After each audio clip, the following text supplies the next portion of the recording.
Hi అండి. అందరికీ నమస్కారం. Welcome to my channel. ఈ వీడియోలో ఏపీ ప్రభుత్వ ఉద్యోగులకు మరియు పెన్షనర్లకు ఐఆర్ మంజూరుపై తాజా సమాచారం అయితే వచ్చింది. దీనికి సంబంధించిన పూర్తి వివరాలు ఈ వీడియోలో తెలుసుకుందాము. వీడియో అయితే ఎక్కడే గాని స్కిప్ చేయకుండా ఎండ్ వరకు చూసేటప్పుడే ఇన్ఫర్మేషన్ పూర్తిగా అర్థమవుతుంది. అలాగే వీడియో చూస్తున్న ప్రతి ఒక్కరు వీడియోకి లైక్ చేయండి ఫ్రెండ్స్. ఈ వీడియోని తోటి ఉద్యోగ, పెన్షనర్ మిత్రులతో అయితే షేర్ చేయండి. కొత్తగా మన ఛానల్‌ని చూస్తున్నవారు ఇంకా ఎవరైనా సబ్స్క్రైబ్ చేసుకోకుంటే వెంటనే మన ఛానల్‌ని అయితే సబ్స్క్రైబ్ చేసుకోండి. సో, దీని ద్వారా నేను చేసే లేటెస్ట్ వీడియోస్ అన్నీ మీ వరకు రీచ్ అవుతాయి. ఇక ఆలస్యం చేయకుండా వివరాల్లోకైతే వెళ్ళిపోదాము. ఫ్రెండ్స్, ఇక విషయానికొచ్చినట్లయితే మధ్యంతర భృతికి సంబంధించి ప్రభుత్వ ఉద్యోగుల ప్రతి 5 సంవత్సరాలకోసారి పే రివిజన్ కమిషన్ పీఆర్సీని ప్రభుత్వాలు ఇవ్వాలి. ప్రభుత్వం విడుదల చేసిన గత ఉత్తర్వులలోనే ఇది స్పష్టంగా ఉంది. కానీ దీన్ని అమలుపరచడంలో ప్రతి ప్రభుత్వం కూడా నిర్లక్ష్యంగా వ్యవహరిస్తూనే ఉంటుంది. గత ప్రభుత్వం 10 ఏళ్లకే పీఆర్సీ అంటూ కొత్త విధానానికి తెరలేపింది. ఉద్యోగ ఉపాధ్యాయులను నోరు మూపించింది. ఆ కొత్త డిమాండ్‌ను పరిష్కరించుకోవటం కోసం సంఘాలు నానా యాతనలు పడ్డాయి. ఉన్న సమస్యలను పక్కన పెట్టి 5 ఏళ్లకే పీఆర్సీ అనే కొత్త డిమాండ్‌ను ప్రభుత్వం పరిష్కరించినట్టుగా ఉద్యోగ సంఘాల ఆర్భాటాలు ప్రకటించుకున్నాయి.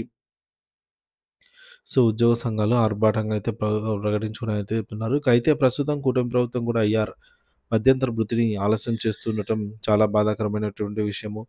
మధ్యంతర భృతి అంటే ఏమిటి? పీఆర్సీ కమిటీ వేసిన తర్వాత సకాలంలో వేతన స్థిరీకరణ జరగనందున దానికి ప్రతిఫలంగా మంజూరయ్యే భృతినే మధ్యంతర భృతి అని అంటారు. పెరిగిన ధరలు, ద్రవ్యోల్బణంకు అనుగుణంగా ఉద్యోగుల కొనుగోలు శక్తిని సమన్వయం చేయడం కోసమే ఐఆర్‌ను మంజూరు చేస్తూ ఉంటారు. ప్రస్తుత పరిస్థితి భారీ ఆలస్యము. 2023 జూలై 1 నుంచి కొత్త పీఆర్సీని అమలుపరచాలి. కానీ ఇప్పటివరకు ఆ టైం అయిపోయింది. ఒక సంవత్సరం 7 నెలలు గడిచినా కూడా పీఆర్సీ ఆలస్యం కావడానికి మధ్యంతర భృతి ఇంత వరకు అయితే మధ్యంతర భృతి ఇవ్వలేదు. మధ్యంతర భృతి ఇవ్వాలని ఉద్యోగ, ఉపాధ్యాయులు చాలా కాలం నుంచి డిమాండ్ చేస్తూ ఉన్నా కూడా ఫలితం లేదు. దీంతో ఉద్యోగ, ఉపాధ్యాయ పెన్షనర్స్ లక్షల రూపాయల్లో నగదును కోల్పోవాల్సిన పరిస్థితి ఏర్పడుతోంది. మన్మోహన్ సింగ్ ఆధ్వర్యంలో 12వ పీఆర్సీ కమిటీ చైర్మన్‌గా గత ప్రభుత్వం జూలై 2023లో నియమించింది. కూటమి ప్రభుత్వం వచ్చిన వెంటనే సో, గత ప్రభుత్వం అండి. సో, ఇది వైసీపీ ప్రభుత్వం. సో, మన్మోహన్ సింగ్ ఈయన వచ్చేసి రిటైర్డ్ ఐఏఎస్ అధికారి అనమాట. సో, ఈయనకు 12 పీఆర్సీ కమిషన్ కోసము గత వైసీపీ ప్రభుత్వం అయితే నియమించిందనమాట. కమిటీ చైర్మన్‌గా. సో, ఆయన కూటమి ప్రభుత్వం అధికారంలోకి రావడంతోనే ఆయన తప్పుకోవడం జరిగింది. సో, అప్పుడు ఈ యొక్క పీఆర్సీ నివేదిక అనేది సమర్పించలేదనమాట. ఆ తదనంతరం కొత్త కమిటీ ఇప్పటివరకు నియమించలేదు. ఈ ఆలస్యానికి ఉద్యోగులు బాధ్యులు కారు కాబట్టే మధ్యంతర భృతి డిమాండ్ చేస్తున్నారన్నట్టుగా విషయం ప్రభుత్వం గుర్తించాలి. సో, ఉద్యోగులకు అన్యాయం. ఇప్పటివరకు ఏపీలో మధ్యంతర భృతి లేని పీఆర్సీ లేదు. గత పీఆర్సీలను గనుక ఒకసారి పరిశీలిస్తే 9వ పీఆర్సీలో 22% ఐఆర్‌ను జనవరి 2009 నుంచి ఇచ్చారు. 10వ పీఆర్సీలో 27% ఐఆర్‌ను జనవరి 2014 నుంచి ఇచ్చారు. 11వ పీఆర్సీలో కూడా 27% ఇచ్చిన సందర్భాలున్నాయి. అయితే పీఆర్సీ ఆలస్యమైనటువంటి 6 నెలల్లో మధ్యంతర భృతి ప్రకటించినటువంటి కాలాలు ఎక్కువగానే ఉన్నాయి. 12వ పీఆర్సీ ఇప్పటికీ 1 సంవత్సరం 7 నెలలు ఆలస్యంగా కావస్తున్నా మధ్యంతర భృతి లేదు. ఇలానే కొనసాగితే మధ్యంతర భృతి లేని వచ్చే పీఆర్సీ తెలంగాణ పీఆర్సీ మాదిరిగా కాక తప్పదు. అంటే సంవత్సరం కాలం పాటు మధ్యంతర భృతి ఉండదు.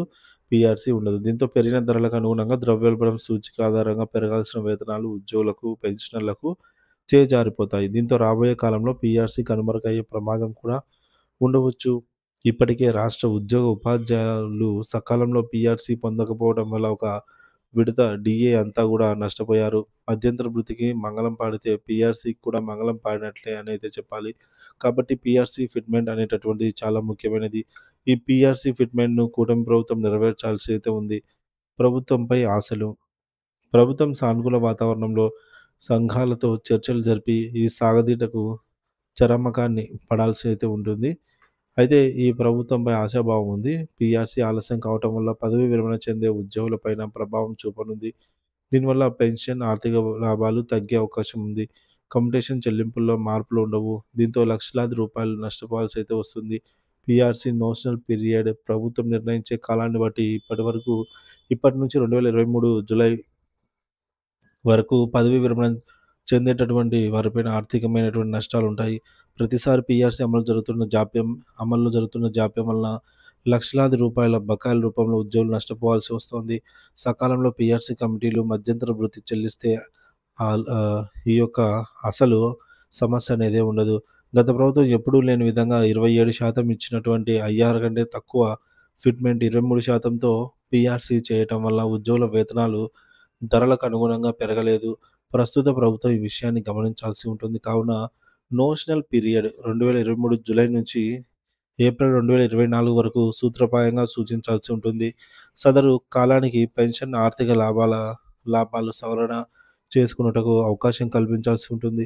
ప్రస్తుత ధరలు, ద్రవ్యోల్బణం సమన్వయం పరుచుకొని పీఆర్సీ, ఐఆర్‌లు ముందుకు తీసుకొస్తారన్నటువంటి ఆశాభావం ఉద్యోగుల్లో ఉంది. దీన్ని నెరవేర్చేలాగా ప్రభుత్వం చర్యలు చేపట్టాల్సి ఉంది.